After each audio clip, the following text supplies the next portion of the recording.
Prions. Éternel Dieu des armées, encore une fois ce matin, nous voulons te dire merci.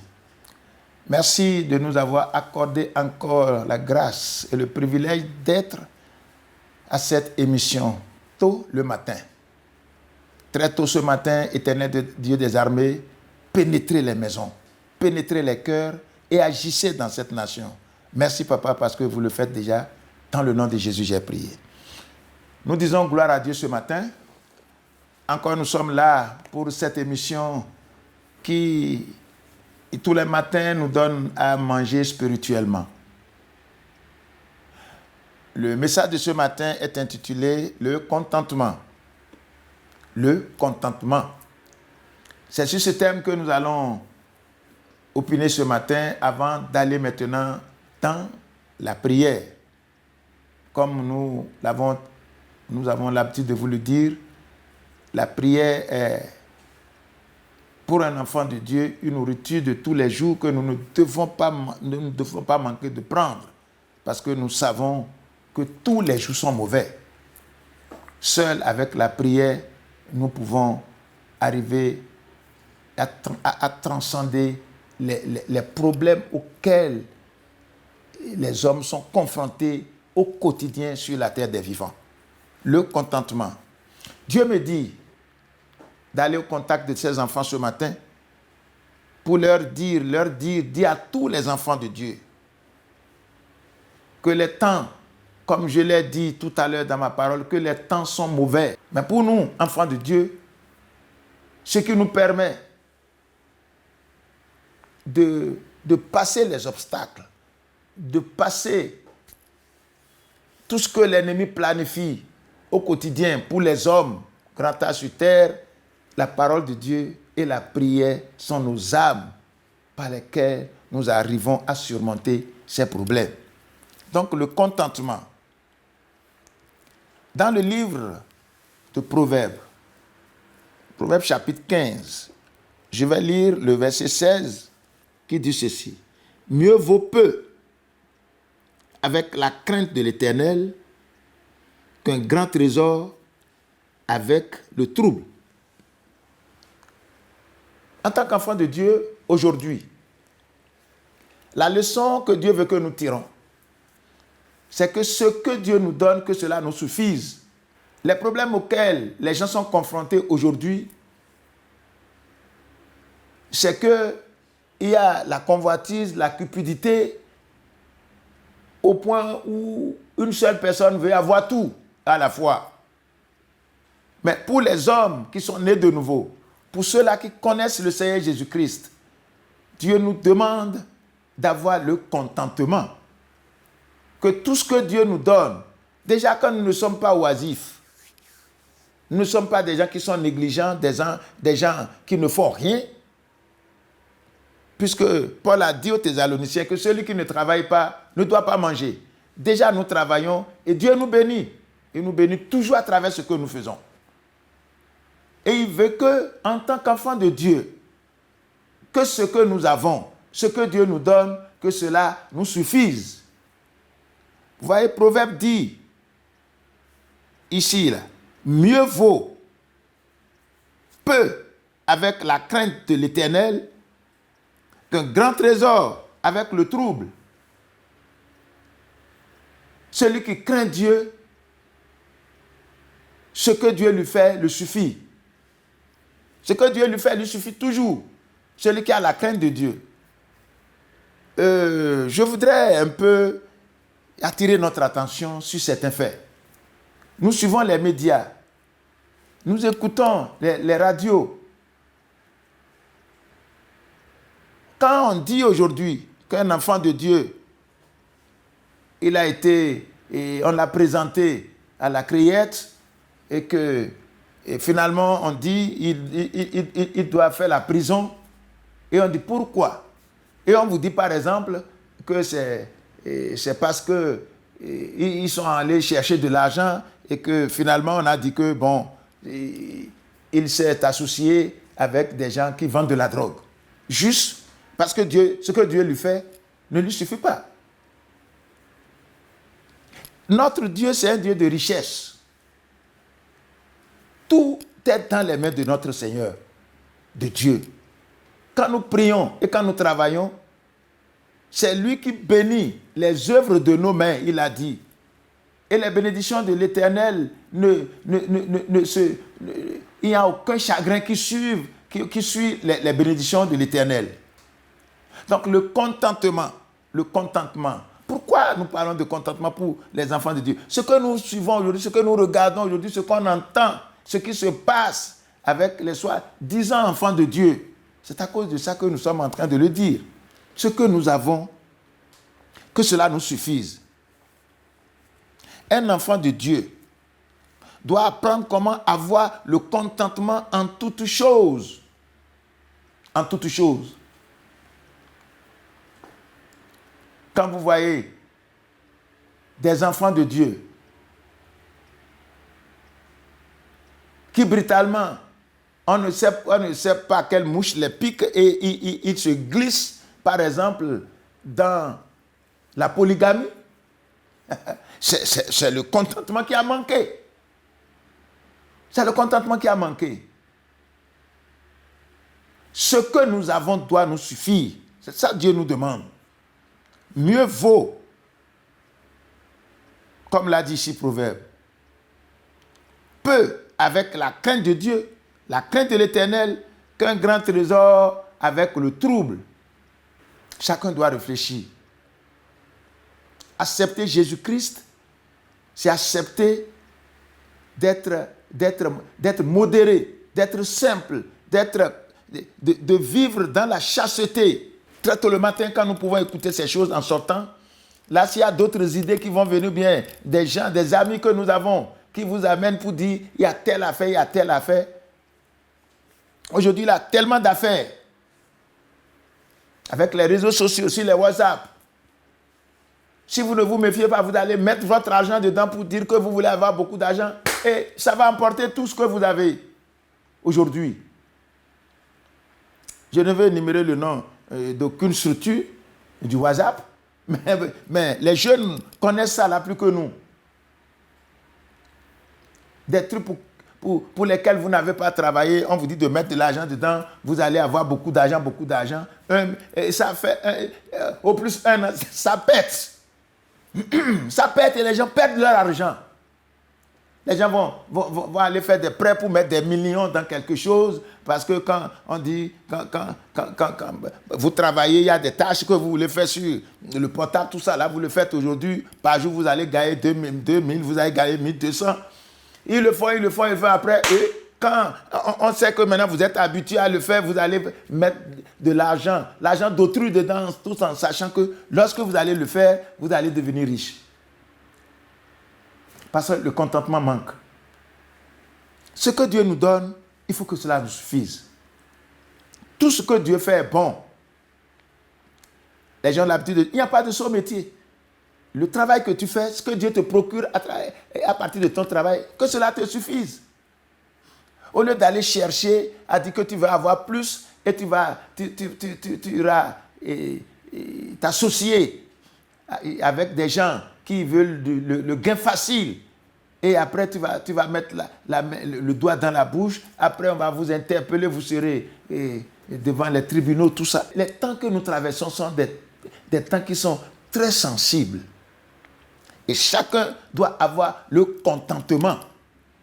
Quand vous êtes une femme et que vous n'avez pas le contentement, vous n'allez pas vivre bien avec votre mari à la maison. Le mari aussi qui n'a pas le contentement ne peut pas vivre bien avec sa femme à la maison. Le contentement, Dieu nous le demande.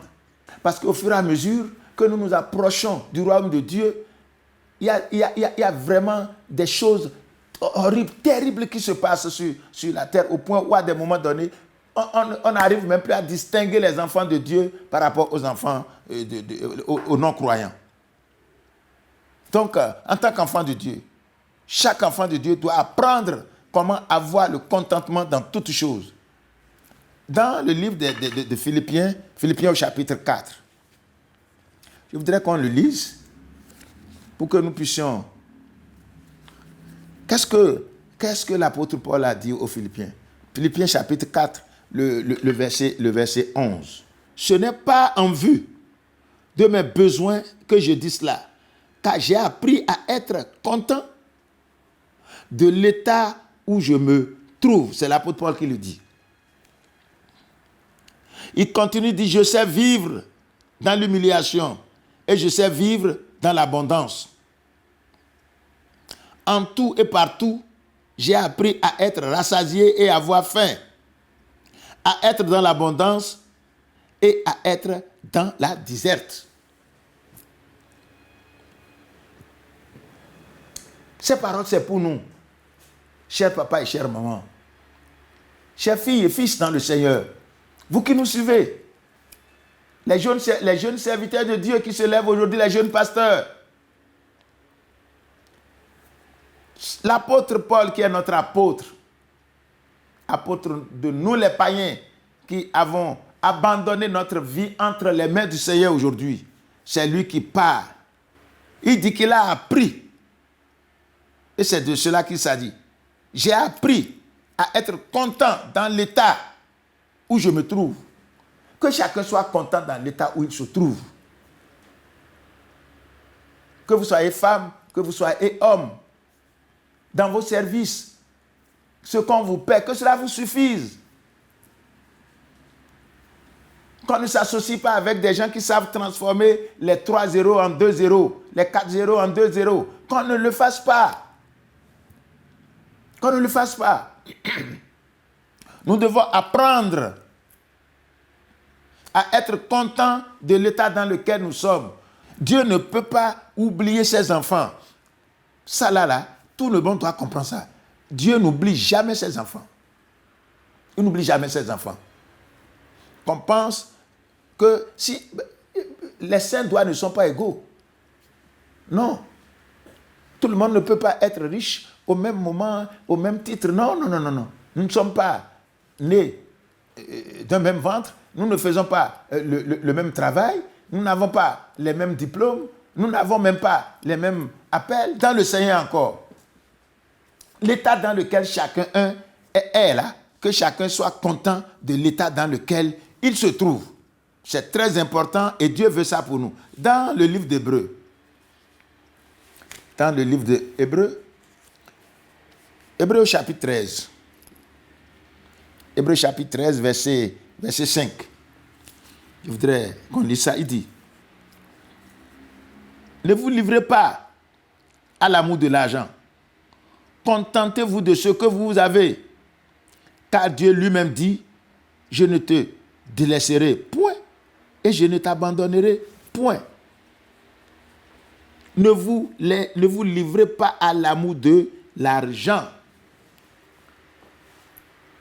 L'amour de l'argent, la parole de Dieu a dit que c'est la racine de tous les maux. C'est l'apôtre Paul qui l'a dit à Timothée. Il dit l'amour de l'argent. C'est la racine de tous les maux. Ici, Dieu nous demande de ne pas nous livrer à l'amour de l'argent. Ce n'est pas que nous n'allons pas travailler pour avoir de l'argent. L'argent répond à tout. La Bible a dit, Ecclésiaste, l'argent répond à tout. Mais ceux qui ont l'amour de l'argent là, c'est des gens qui disent, je veux avoir l'argent à tout prix. Quelles qu'en soient les circonstances. Même s'il faut tuer les gens pour l'avoir, je veux l'avoir. Nous, en tant qu'enfants de Dieu, nous ne devons pas nous retrouver dans ces sillages-là. Le contentement, c'est très important. Nous devons nous contenter de ce que nous avons, de ce que Dieu nous a donné. Que vous soyez homme, que vous soyez femme, jeune garçon, jeune fille. Contentez-vous de ce que vous avez. Et priez toujours tout en cherchant et tout en demandant à Dieu d'améliorer votre situation. Et Dieu le fera. Qu'est-ce que nous avons amené dans ce monde? Pour chercher à tout. Et je veux avoir vanité des vanités. Tu veux rassembler tout. Tu veux avoir ceci, tu veux avoir cela. Et un jour, tu finiras par quitter ces choses-là. Vont te quitter. Soit les choses te quittent, ou bien tu quittes les choses. L'un des deux. Dans 1 Timothée, au chapitre 6, nous allons lire versets 6 à 8. 1 Timothée, chapitre 6. Versets 6 à 8, ça dit ceci. C'est en effet une grande source de gain que la piété avec le contentement. Car nous n'avons rien apporté dans ce monde et il est évident que nous n'en pouvons rien emporter. Le verset 8 dit, si donc nous avons la nourriture et le vêtement, cela nous suffira.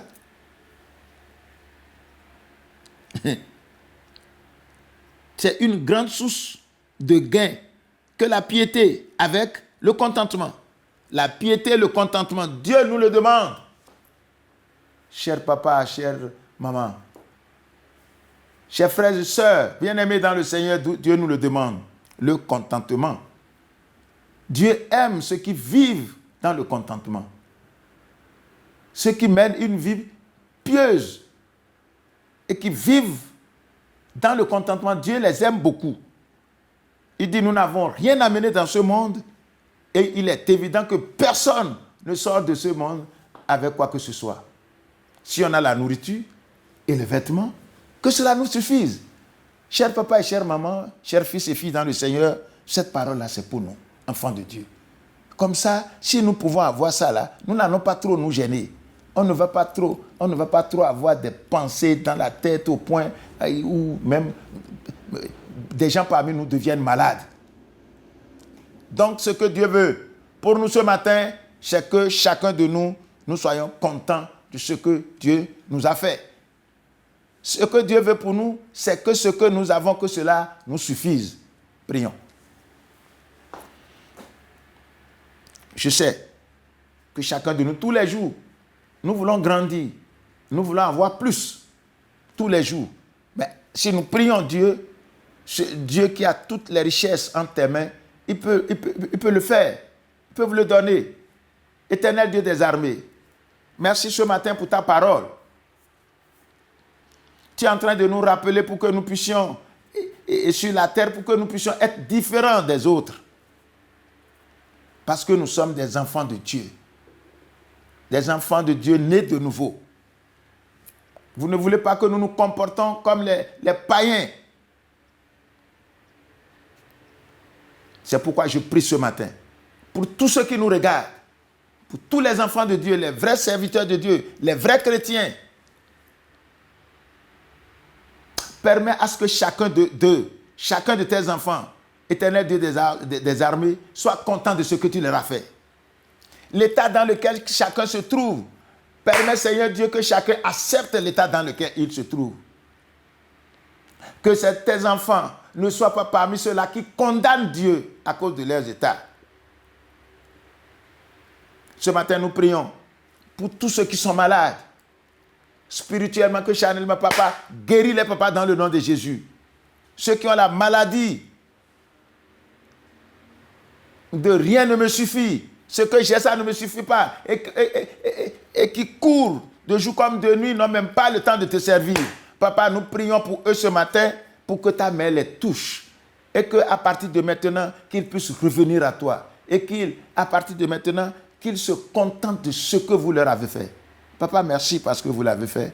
C'est dans le nom du Seigneur Jésus-Christ de Nazareth que nous avons prié. Amen.